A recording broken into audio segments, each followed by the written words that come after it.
एक बार श्रीमद् भागवत कथा सुनते समय गुरुदेव के मुख से एक कथा सुनी, वो आपके लिए यहाँ पर सुना रहा हूँ। ये कथा सुनकर आपके हृदय में भगवान के लिए प्रेम जरूर जागेगा। एक बार की बात है, एक संत जंगल में कुटिया बनाकर रहते थे और भगवान श्री कृष्ण का भजन करते थे। संत को यकीन था कि एक ना एक दिन मेरे भगवान श्री कृष्ण मुझे साक्षात दर्शन जरूर देंगे। उसी जंगल में एक शिकारी आया। उस शिकारी ने संत की कुटिया देखी तो वह कुटिया में गया और उसने संत को प्रणाम किया और पूछा कि आप कौन हैं और आप यहाँ क्या कर रहे हैं। संत ने सोचा, यदि मैं इससे कहूंगा कि भगवान श्री कृष्ण के इंतजार में बैठा हूं, उनका दर्शन मुझे किसी प्रकार से हो जाए, तो शायद इसको ये बात समझ में नहीं आएगी। संत ने दूसरा उपाय सोचा। संत ने शिकारी से पूछा, भैया पहले आप बताओ कि आप कौन हो और यहाँ किस लिए आए हो। उसने कहा कि मैं एक शिकारी हूं और यहाँ शिकार के लिए आया हूं। संत ने तुरंत उसी की भाषा में कहा, मैं भी एक शिकारी हूं और अपने शिकार के लिए यहाँ आया हूं। शिकार ने पूछा, अच्छा संत जी, आप ये बताइए आपका शिकार दिखता कैसा है, आपके शिकार का नाम क्या है, हो सकता है कि मैं आपकी मदद कर दूं। संत ने सोचा इसे कैसे बताऊं। फिर भी संत कहते हैं, मेरे शिकार का नाम कृष्ण है। वो दिखने में बहुत ही सुंदर है, सांवरा सलोना है, उसके सिर पर मोर मुकुट है, हाथों में बंसी है। ऐसा कहकर संत जी रोने लगे।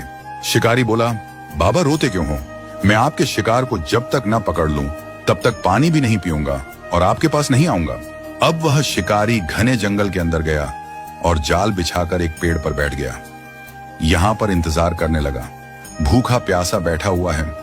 एक दिन बीता, दूसरा दिन बीता और फिर तीसरा दिन। भूखे प्यासे शिकारी को नींद भी आने लगी। बांके बिहारी को उस शिकारी पर दया आ गई। भगवान उसके भाव पर रींझ गए। भगवान मंद मंद स्वर से बांसुरी बजाते आए और उस जाल में खुद फंस गए। जैसे ही शिकारी को फंसे हुए शिकार का अनुभव हुआ तो तुरंत नींद से उठा और उस सांवरे भगवान को देखा। जैसा संत ने बताया था उनका रूप हूबहू वैसा ही था। वह अब जोर जोर से चिल्लाने लगा, मिल गया, मिल गया, शिकार मिल गया। शिकारी ने उस शिकार को जाल समेत कंधे पर बिठा लिया और उसकी खुशी का तो मानो ठिकाना ही नहीं रहा। शिकारी खुशी में झूमता और कहता हुआ जा रहा था कि आज 3 दिन के बाद मिले हो, खूब भूखा प्यासा रखा, अब तुम्हें मैं छोड़ने वाला नहीं हूं। शिकारी धीरे धीरे कुटिया की ओर बढ़ रहा था। जैसे ही संत की कुटिया आई तो शिकारी ने आवाज लगाई, बाबा बाबा। शिकारी ने कहा, आपका शिकार लाया हूं, मुश्किल से मिले हैं। संत के आज होश उड़ गए। संत शिकारी के चरणों में गिर पड़े। संत आज फूट फूट कर रोने लगे। संत कहते हैं, मैंने आज तक आपको पाने के लिए अनेक प्रयास किए प्रभु, लेकिन आज आप मुझे इस शिकारी के कारण मिले हो। भगवान बोले, इस शिकारी का प्रेम तुमसे ज्यादा है, इसका भाव तुम्हारे भाव से ज्यादा है, इसका विश्वास तुम्हारे विश्वास से ज्यादा है। इसलिए आज जब 3 दिन बीत गए तो मैं आए बिना नहीं रह पाया। मैं तो अपने भक्तों के अधीन हूं और आपकी भक्ति भी कम नहीं है संत जी। आपके दर्शनों के फल से मैं इसे 3 ही दिन में प्राप्त हो गया।